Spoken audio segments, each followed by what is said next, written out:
Hi.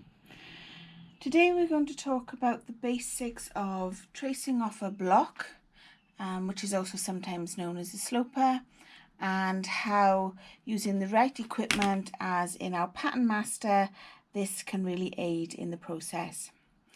Now, when we work with a block, these are very basic silhouette shapes of the garments we have selected. So what we have here, for example, is a skirt. So there are no seam allowances, hem allowances, or any construction allowances really added to the block. The idea behind this is that we can work on the block, we can develop it into the particular style we wish. And then after all those amendments are made to the block, we can add the seam and hem allowances to the pattern as a whole. So I'm going to demonstrate for you with the front panel of this skirt how to trace off, add our allowances using the Pattern Master.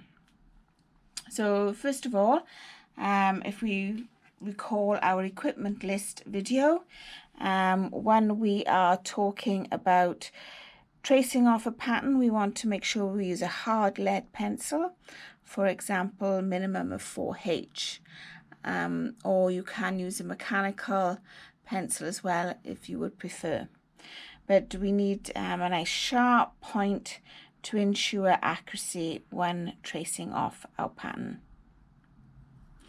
So what we need to do is draw around our pattern shape,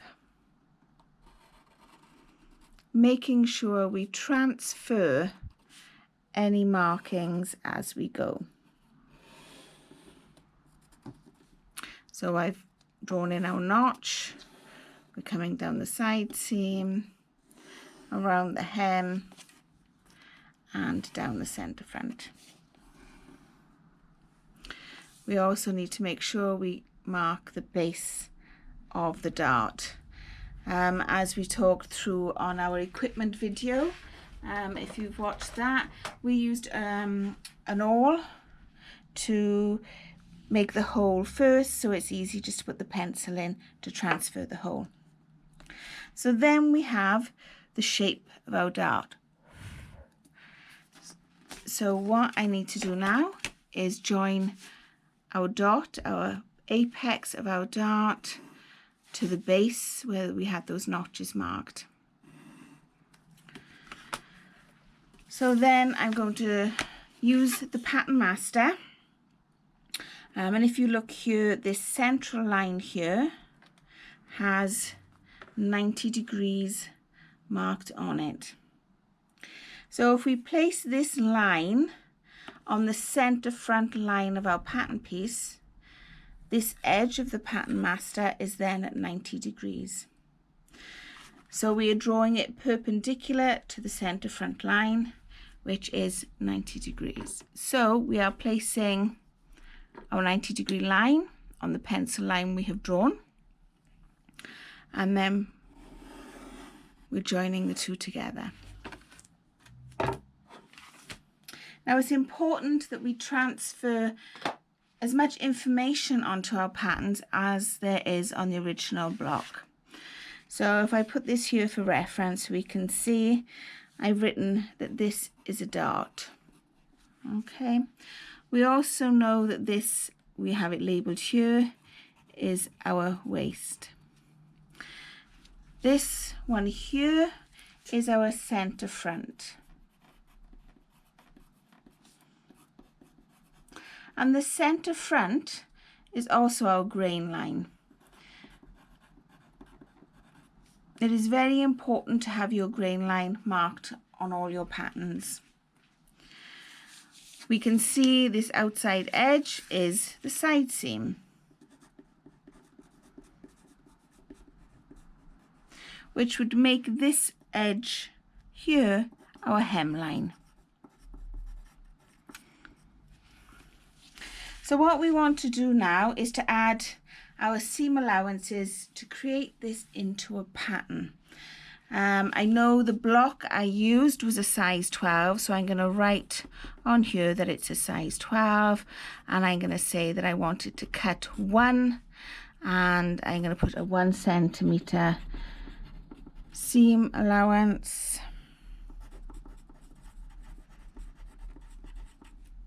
and a 4 centimeter hem allowance. So if I want to cut 1, I know that this is on a mirror. So we won't put any seam allowance on the center front. Instead, we create a symbol, which is an arrow with bent ends either side, which means cut on fold. Using the lines we have marked here, I know to this line that is just under our numbers, if we look here, is 1 centimeter. Now, industry standards are a centimeter seam allowance.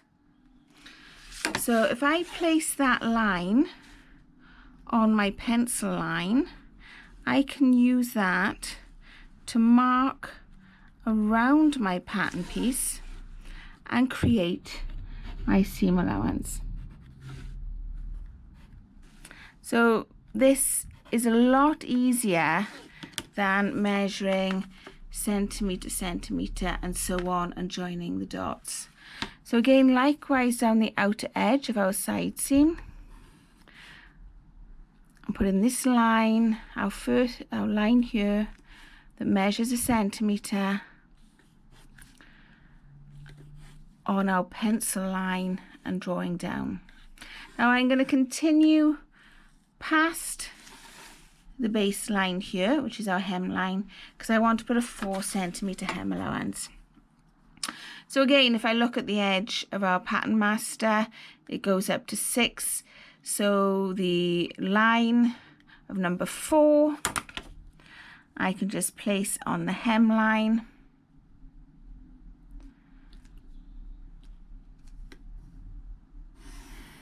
and draw. I'm going to join up the center front line. I'm going to extend that down to the hem line and up to the waist. So that then gives us our pattern with construction allowances. So we have seam allowances on the waist to add a waistband or a facing. We have our side seam allowance to be able to attach the back, and we have our hem allowance. And all being made that much easier by using our pattern master.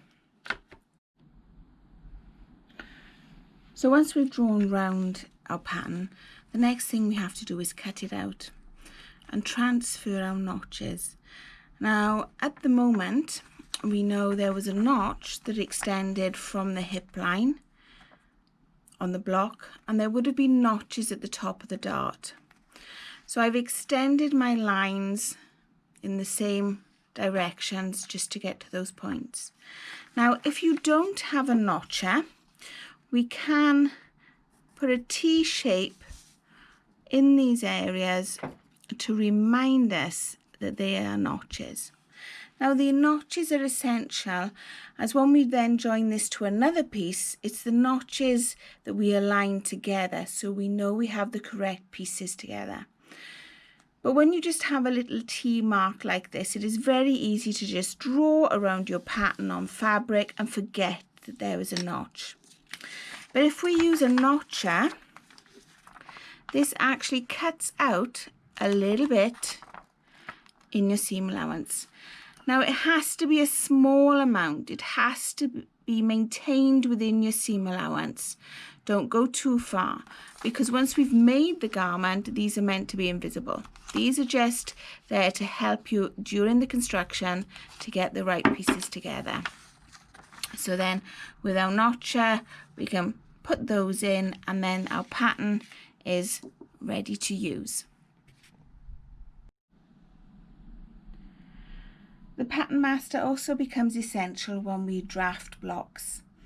It might be that the blocks you have are not the size you want, or you want to draft something for a particular person or a particular garment you don't have.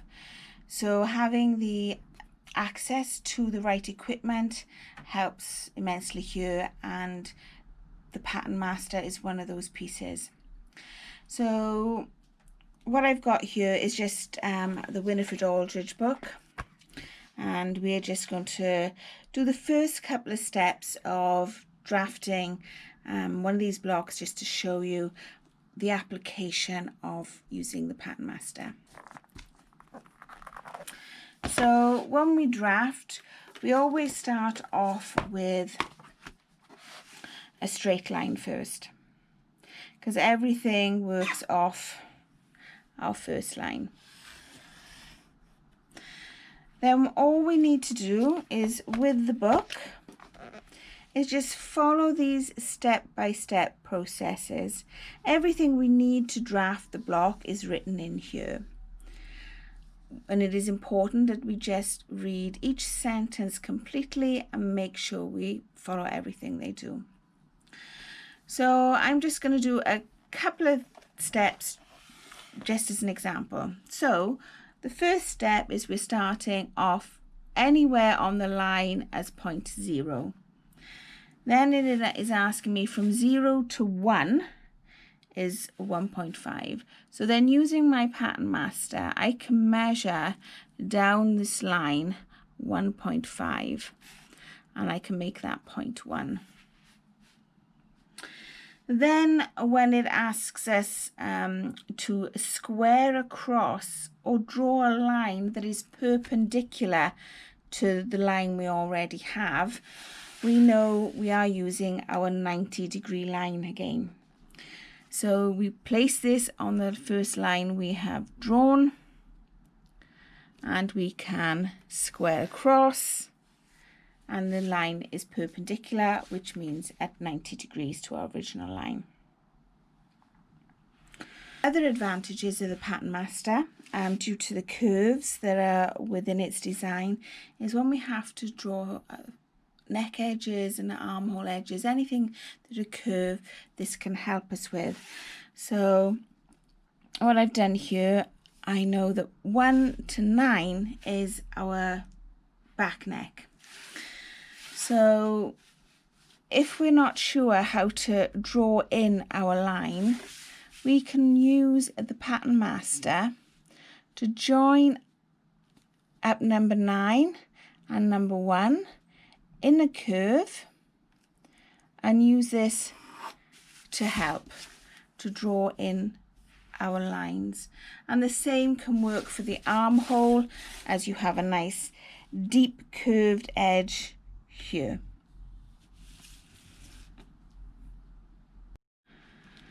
Another application for our Pattern Master is when we want to cut anything at a 45-degree angle. For example, if we're cutting bias binding. So we know with woven cloth, if we pull on the straight of grain where our selvage is here, it is quite stable. If we also pull across the width of the fabric, it is stable. But if we go at a 45-degree angle, even on a woven cloth, there is mobility there, there is stretch. So if we're cutting some bias binding, if we want to neaten a curved edge, that stretch helps with the application to be smooth and without pucker. So what we need then, because we're marking this time on fabric, a softer lead pencil. This is a 4B, so we can gently mark the fabric without putting pressure and causing distortion. We then want to take note of these 45-degree angles on the master.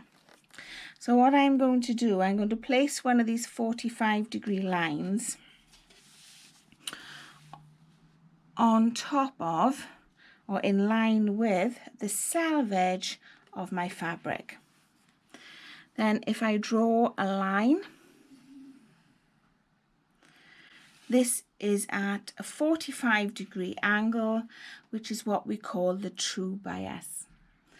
Now, if I was to cut bias binding from this, I can use the center line of our master to put it on the line we have drawn, and I can measure either side of this line, 2.5 centimeters,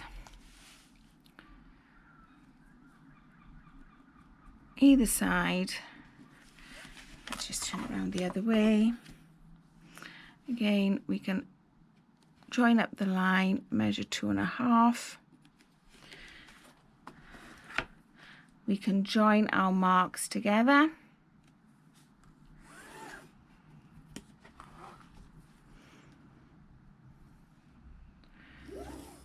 And we have our bias binding. Of course, we also have the option of just going to the 2.5 centimeter line here, placing that on the line I have drawn, and again marking in our next line, and that will be our bias binding. So again, on our equipment list video, we explained the importance of having a nice long bladed pair of shears so you can do a full cut.